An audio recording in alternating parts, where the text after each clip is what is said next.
New Gotham, written by Duane Piedmont. Act 1. Exterior Cathedral, night. A cold and rainy night. Spires reach into a hopeless sky. A flash of lightning and crash of thunder roar down from above. It's a typical night in this desperate city. Interior Cathedral, moments later. The church is filled with a crowd of sad faces sitting in silence. A casket rests at end of the aisle, a framed photo of an elderly man on display beside it. His face is lined with deep creases. A smile doesn't hide his haunted eyes. He is Bruce Wayne. Tonight we say goodbye to one of Gotham City's sons. Mayor Richard Grayson, 50s, the first Robin, stands at the pulpit giving the eulogy.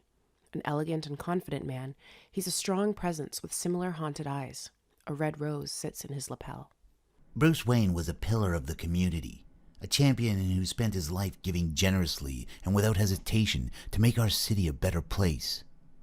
He was the will of the people, a philanthropist, a son, a citizen, and he was my friend. James thought it was important to give when people weren't watching, to give not in the bright light of the media, but in the shadow of conscience. And he gave more than anyone will ever know.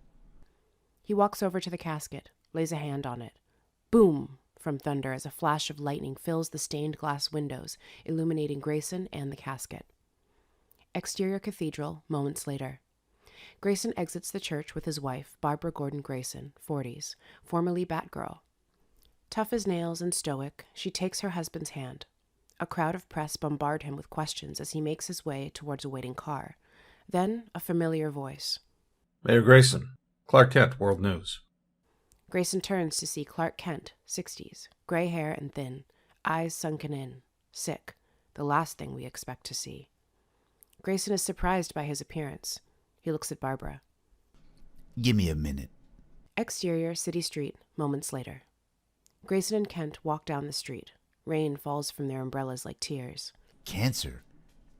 How's that possible? Kent points to a bright red tie clip. It seems to glow. A little reminder from my home. You're poisoning yourself. Why? It keeps me grounded. For years I looked at fear in people's faces. I thought I had sympathy, but it was pity.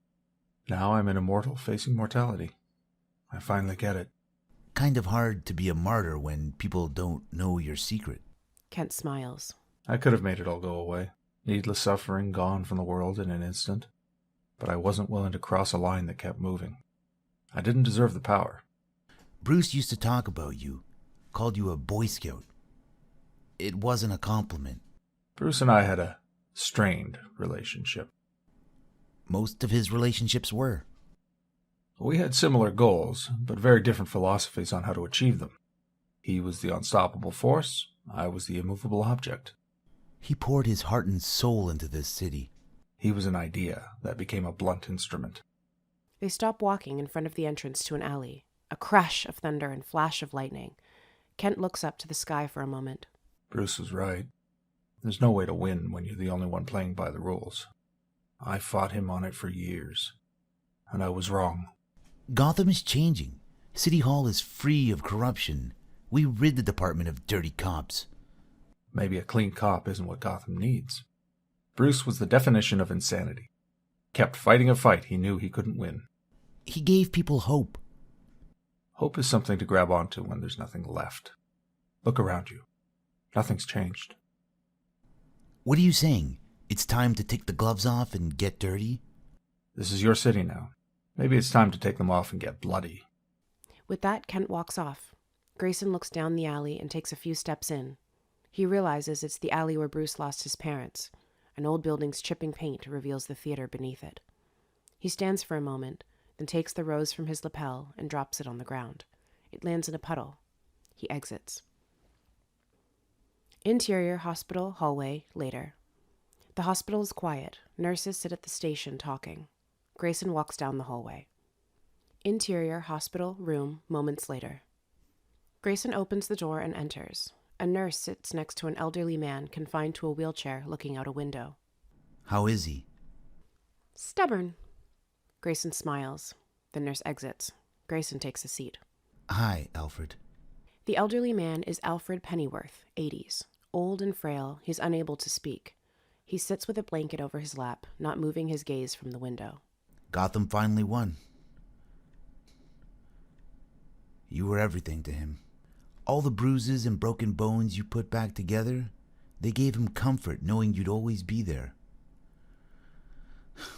I remember the day he brought you here, got you the best doctors, the best care. I thought it was cruel, but he couldn't say goodbye.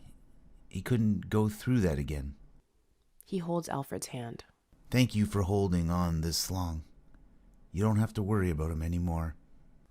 A single tear rolls down Alfred's cheek. Grayson stands and exits. Out the window, we see Wayne Manor in the distance. Alfred's eyes close. His head slowly drops as he lets out his last breath.